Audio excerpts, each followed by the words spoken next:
Hey, Wicked Deke here. Yes, it's time for the awards. The Kings Awards. We're 23.17% of the way through the season, so let's give out some awards. The first award, the Swedish Swede.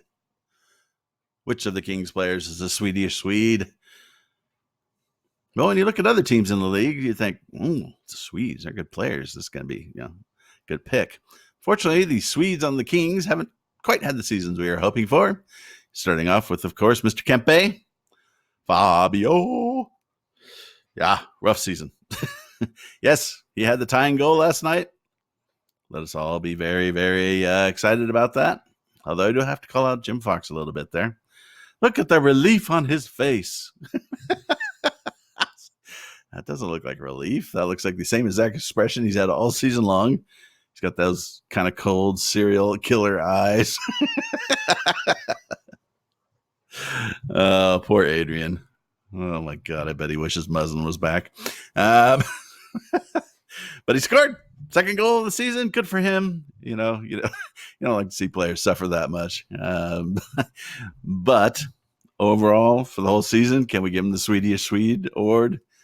I think not. It's not been a good season. Now, hopefully this, acts as a breakout and he's inspired by being a healthy scratch.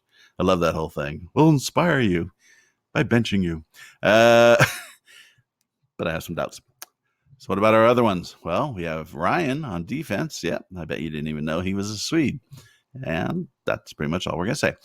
We also have the Grunion. The Grunion. Sadly, I believe the Grunion's campaign for Swedish Swede has been torpedoed by the Ewok King. Yes, the Grunion hasn't really played enough to say that he's having a good season or a bad season or whatever. I don't know why they don't just leave him in the lineup. Jesus, the Ewok King had Pavelski. Pavelski basically did the same thing that the Grunion would do. You would think the Ewok King would leave him in there, tell him to go to the front of the net and cause some chaos. For whatever reason, it doesn't seem to happen. And I thought the Grunion was playing well in that 97 line. I thought, that was a great line. They all worked together well. Good passing. Grunion was winning battles on the wall, blah, blah, blah, blah. But for whatever reason, Ewoks apparently don't like Grunions. So I think we're going to have to go out in left field to come up with a winner for this one. Since none of the actual Swedes on the team are producing, I'm going to go with potential. Bjorn Foot. He is our Swedish Swede of the 23.17% of the season completed so far. And yes, he only played 3 or 4 games. And yes, Connor McDavid spun him around like a top. But we're going for potential.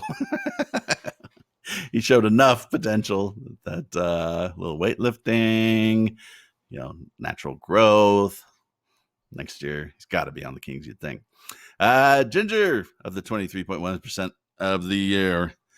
It's a tight race here. We have the Grunion, with all we've already said about him. And then we have Wagner. I thought we were going to have Paul Ledoux at some point, but apparently not. So it's a 2-man race. And I think you got to give it to Wagner here. Now, not really that impressive when you look at production, because again, this is really about production. He's got 2 goals in 15 games, 4 total points. It strikes me that with Wagner, what they should be working on in practice is finishing. Because he gets the breakaways. We all see it. We all see the speed. He's probably good for a couple of them a game if he really, tries to. But man, he's got one move, doesn't he? He comes in, he cuts across the front of the net, and he pounds the puck into the leg pad of the goalie. So here's a crazy idea. We happen to be paying another player $6.25 million a year, or whatever it is, to not play. That player happens to probably be one of the best shootout players in the league and breakaway, whenever you got a breakaway, shooters in the league. Perhaps we should have Covey and Wagner work together. Covey, we're paying you $6 million. For the love of God, teach him some moves. Because if Wagner had some moves, if Wagner came down and didn't do the same thing every time, and he scored, say, on even like 30% of his breakaways, that would be a major difference maker. That would kind of fall into the special teams category almost, because it could certainly change games. I don't know. Kobe may, start rotating his his left hand, in a circular motion as his middle finger slowly comes up. If the Kings were to ask him anything now, but it's worth a try. Player most unlikely to get on a Disney ride. This also could be player most unlikely to be able to buy his own beer. I'm always tempted to say Iafallo, but I think this year, of course, we have to go with the sensation. Thin Lizzy, the thin one. Full credit to Thin Lizzy. Tiny guy. I mean, it seems like not a single shift goes by without him getting crunched and down on all fours on the ice. He pops right back up. So, hey, good for you, kid. And I finally scored his first goal. So he's got 1 goal, 5 assists, 6 points in 19 games. Not bad. Not bad for a third or fourth liner. And obviously he's down to the third line now, because I think even the Ewok King finally realized is not a second line center. So he's got Amadio up there. So then Lizzy, I think pretty clear award winner here. Comeback player. Ooh, now this one's difficult because if you look at the team, you look particularly at the vets, there's a temptation to maybe say Carter, because he looks like he's got most of his speed back. But those hands, woo, Trevor Lewis-like. And then you look at, Brown's having about the same season he did last year. Actually, to me, a little disappointing. I really thought he would do a lot more offensively in this system, but, just hasn't happened. Defensively, Mr. minus 30, Doughty. He's only minus 6 this year. And he had that incredible / fluky assist last night in overtime. I don't know, whatever you want to call that. If you love Doughty, it was a brilliant play that he improvised on the spot. And if you maybe feel less inclined towards him, it was a badly missed shot that reflected off the glasses right to Iafallo. Who cares? We won. But I think in the last 3 days, the last 3 games, we've seen 2 players really start coming back. Quick has posted above 900 save percentage in the last 3 games. He's up to .877 overall. 900 isn't that far away. And then I think you really have to go, though, with Kopitar. He's had 3 goals in his last 3 games, practically doubling his total goals. He's on pace now for 28 goals in the season. Actually, maybe a little more.